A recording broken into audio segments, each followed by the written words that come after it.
আসসালামু আলাইকুম। আশা করি সবাই আল্লাহর রহমতে অনেক ভালো আছেন। আজকের ভিডিওতে আমি কথা বলবো আপনারা কীভাবে ফেসবুক পেজকে পার্মানেন্টলি ডিএক্টিভ অথবা ডিলিট করবেন। তো ফেসবুক পেজ ডিলিট করার জন্য আপনারা থ্রি ডট লাইনের উপর ক্লিক করবেন। এখান থেকে আপনারা আপনাদের পেজটাকে সিলেক্ট করে নেবেন। আপনারা যে পেজটাকে ডিলিট করতে চান সেই পেজটাকে সিলেক্ট করে নেবেন। আমি উপরেরটা সিলেক্ট করলাম।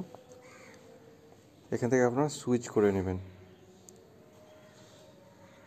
পেজে লগ ইন মানে পেজটাকে সুইচ করে নিলাম, প্রোফাইল থেকে পেজে সুইচ করলাম। সুইচ করার পর এখানে আপনার থ্রি লাইন বাটন দেখতে পাচ্ছেন, থ্রি লাইনের উপর ক্লিক করবেন এবং স্ক্রল ডাউন করে নিচে আসবেন।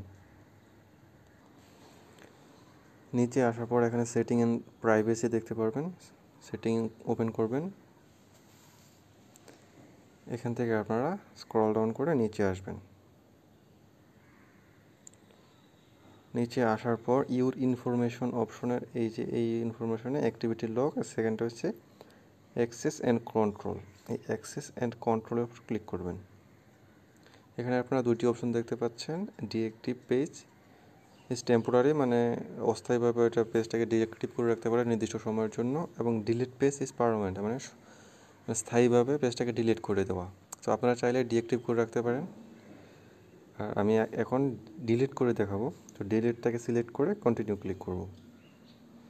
আপনারা এখানে একটা যে কোনো আপনার রিজন দেখাতে পারেন যে আমি এই কারণে ফেসবুকের পেজটাকে ডিলিট করতেছি।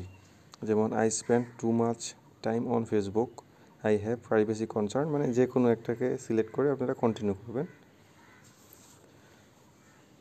এখানে আপনাদের দেখাচ্ছে আপনাদের অ্যাক্টিভিটি লগ, মানে আপনারা ফেসবুক পেজ দিয়ে কী কী কাজ করেছেন এটা দেখতে পারবেন, এবং ফেসবুক পেজে যত ইনফরমেশন আছে, মেসেজ, ফটোস, পোস্ট, যত ইনফরমেশন আছে সব কিছু আপনারা এখান থেকে ডিলিট করে রাখতে পারবেন। পেজটাকে ডাউনলোড করে রাখতে পারেন পেজটাকে ডিলিট করার আগে।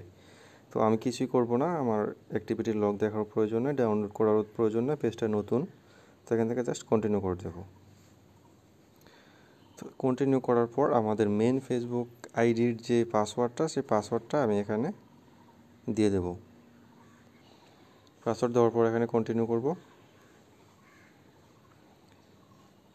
এখানে আবার সর্বশেষে আপনাদের কনফার্ম করতে বলতেছে, জাস্ট ডিলিট পেজের উপর ক্লিক করব।